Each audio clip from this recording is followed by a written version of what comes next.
দিন শেষে তো পাবলিক জিজ্ঞেস করবে, বুঝলাম সব কথা, তুমি আমার দ্রব্যমূল্যের কি করবা।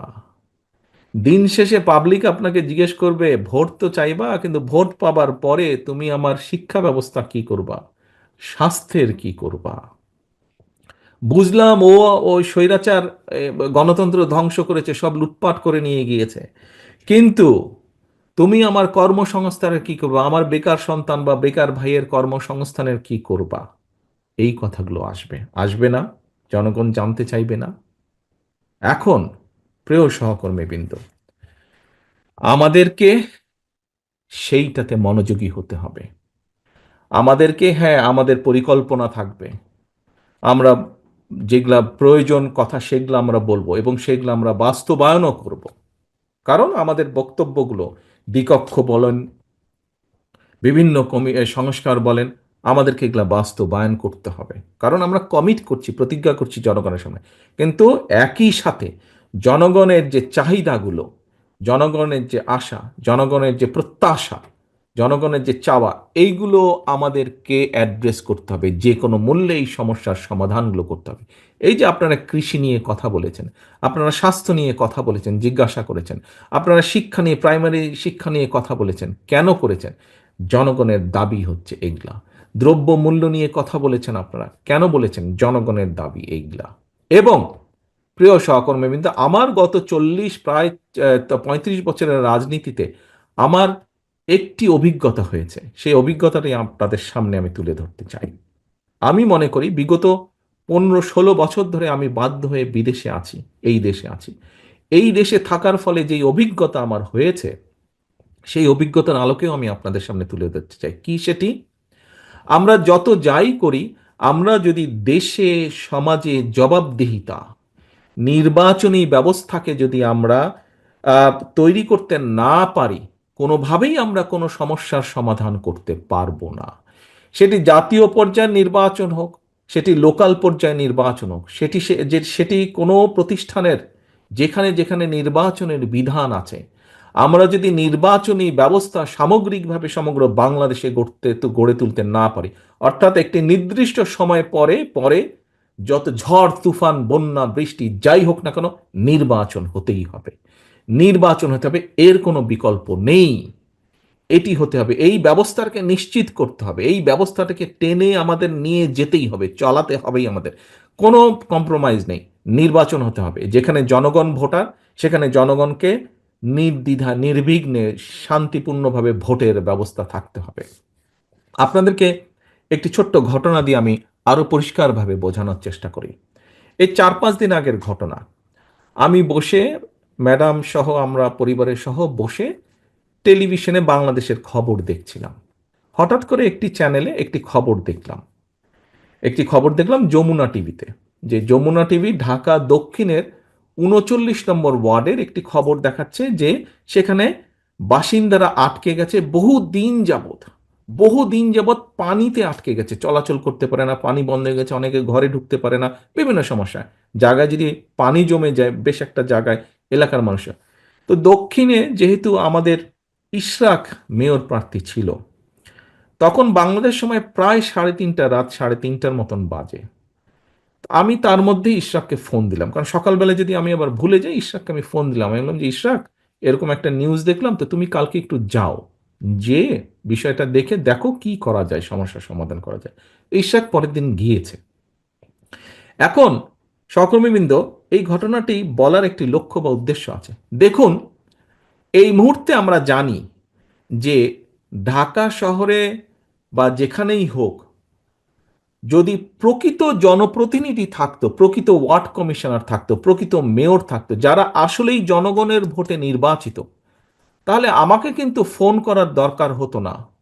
আমি কিন্তু একজন মানুষ হিসেবে আমার পক্ষে সব, আমার আমার আপনাদের কারো পক্ষে কিন্তু সব ফোন করে করে সমস্যার সমাধান করা সম্ভব না। এটিকে আমাদের একটি সিস্টেমে আনতে হবে। এই সমস্যা, জনগণের এই সমস্যার সমাধানকে একটি সিস্টেমের মধ্যে আনতে হবে। আজকে যদি প্রকৃত ওখানে একজন ওয়ার্ড কমিশনার থাকতো, যে কিনা সত্যিকারভাবে জনগণের ভোটে নির্বাচিত হতো, তাহলে কিন্তু আমার ফোন করার প্রয়োজন হতো না।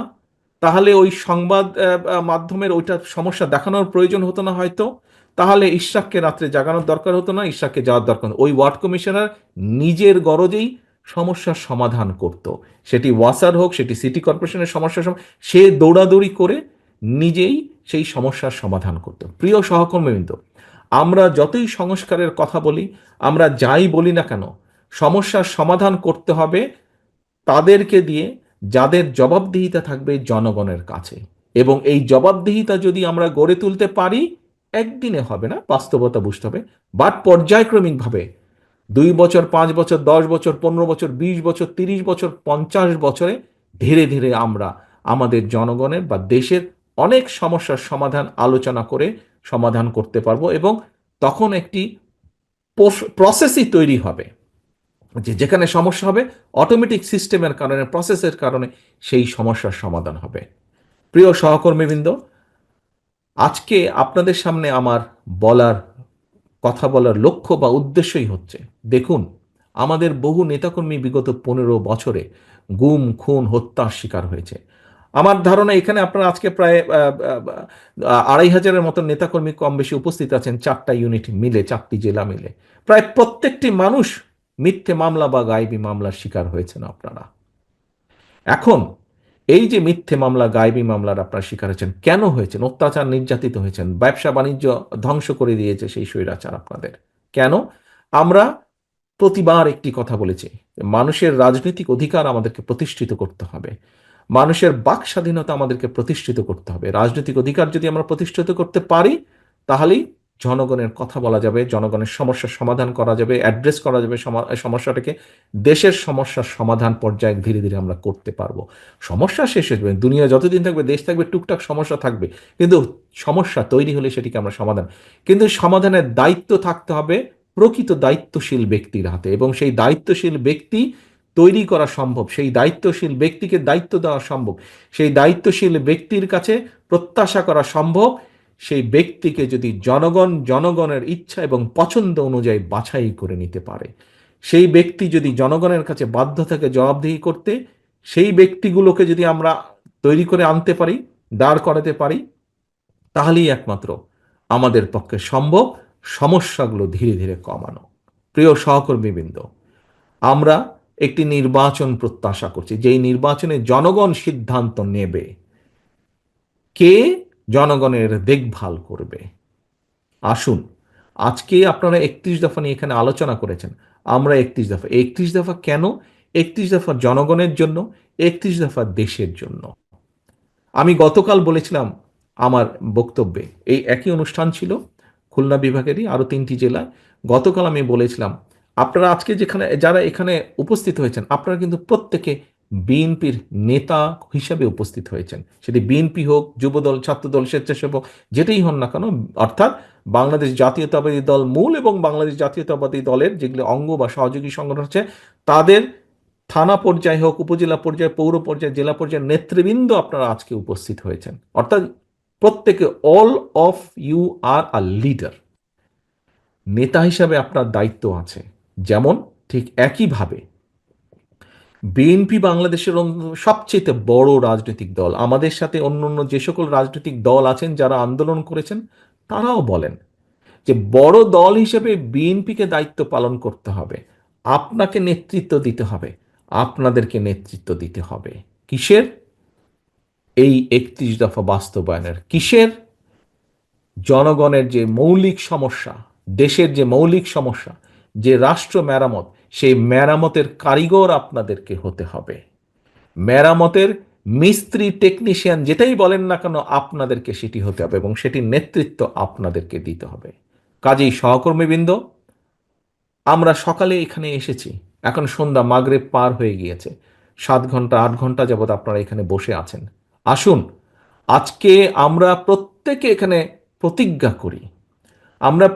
করি, এখানে যে দায়িত্ব আমরা নিয়েছি, যে দায়িত্ব আমাদের উপরে জনগণ দিয়েছে বা দিতে যাচ্ছে, যে কথা আমরা জনগণকে বলেছি, যে প্রতিশ্রুতি আমরা জনগণকে দিয়েছি, সেটির নেতৃত্ব দেওয়ার মতন যোগ্যতা যাতে আমরা অর্জন করতে পারি, সেই তৌফিক যাতে আল্লাহ আমাদেরকে দেন, এবং সেইভাবে নিজেদেরকে প্রস্তুত করতে পারি, সেই শপথ আজকে আসেন এই অনুষ্ঠানে আমরা সেই শপথ গ্রহণ করি, সেই শপথ গ্রহণ করি এবং আমাদের এই লক্ষ্য এবং এই উদ্দেশ্যকে 31 দফার মাধ্যমে জনগণের পাশে দাঁড়ানোর যে আমাদের শপথ, এই শপথকে লক্ষ্যভ্রষ্ট করার জন্য যদি কেউ এমন কোনো অন্যায় করে থাকে, তার বিরুদ্ধে প্রতিবাদ এবং প্রতিরোধ আমরা গড়ে তুলব।